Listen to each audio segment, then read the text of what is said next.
Baba naman tayo ngayon ng update kaugnay sa low pressure area na yan mula mismo sa Pag-asa. May news to go si Julius Segovia live. Julius? Kara, patuloy pa rin binabantayan ng Pag-asa kung magiging bagyo nga ang active low pressure area na namataan sa bahagi ng Mindanao. At para bigyan nga tayo ng update kaugnay niyan, ay makakausap natin ang weather forecaster ng Pag-asa, si Ginoong Jory Lois. Ginoong Lois, ano po ba yung active low pressure area na ito? Nasaan na po ito ngayon? Tinatawag nating active, meaning may chances siyang mabuo, no? Pero kung pagbabatayan natin yung latest analysis namin, may mga na-encounter kasi itong LPA na mga tinatawag naming unfavorable conditions.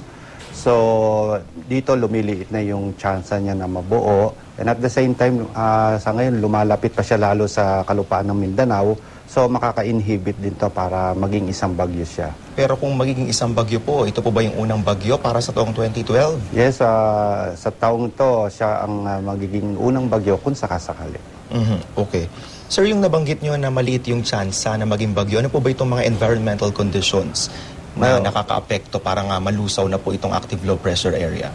Actually, yung isa sa pinakakalaban ng disturbance yan, yung tinatawag namin vertical wind shear. So, medyo mataas yung wind shear niya doon sa location na yon. So, medyo naka-stand kayo yung disturbance natin. At sa mga ganitong position niya, medyo mahihirapan na siyang maging isang bagyo.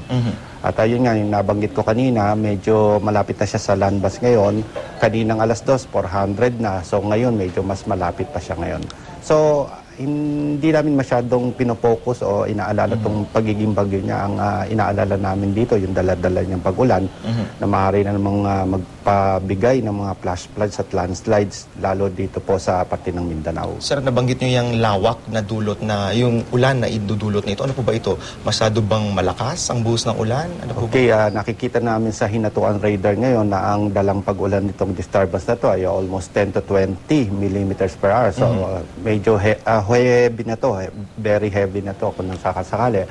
At kung ganito yung mararanasan ngayon ng Mindanao, medyo delikado tayo sa flash floods. Specifically, sir, saan pong mga area sa Visayas at Mindanao po itong makakaranas yung ganitong klase ng lakas ng ulan? So, inaasahan natin na buong Mindanao at itong buong Visayas ay maapektuhan dahil nga sa lawak ng kanyang kaulapan at maaari umabot pa to sa Southern Luzon, di ba?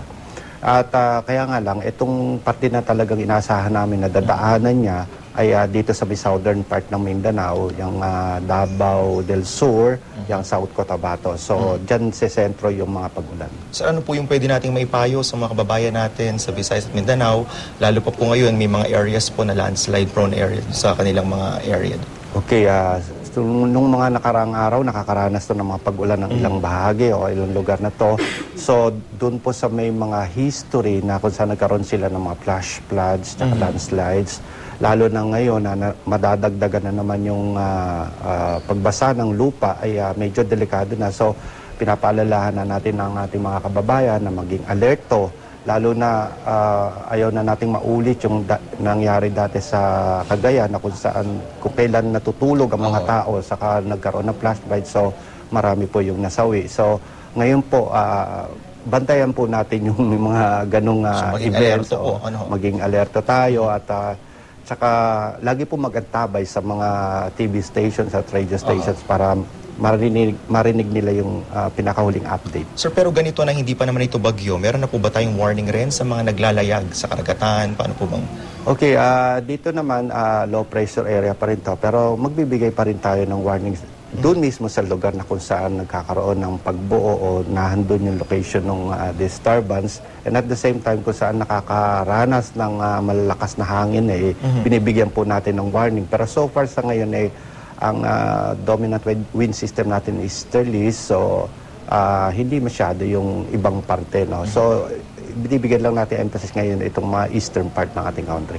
Sir, tayo po ba dito sa Luzon, specifically sa Metro Manila, makakaranas rin ng pag-uulan? Okay, dito naman sa Metro Manila, medyo maganda naman ang nararanasan natin at mararanasan natin. Although some parts, hindi lamang sa Manila, kundi dito sa buong Luzon, ay makakaranas ng mga pag-ulan. Hindi nga lang po kalakasan. Okay, maraming salamat po, Ginoong Lois. Maraming salamat po.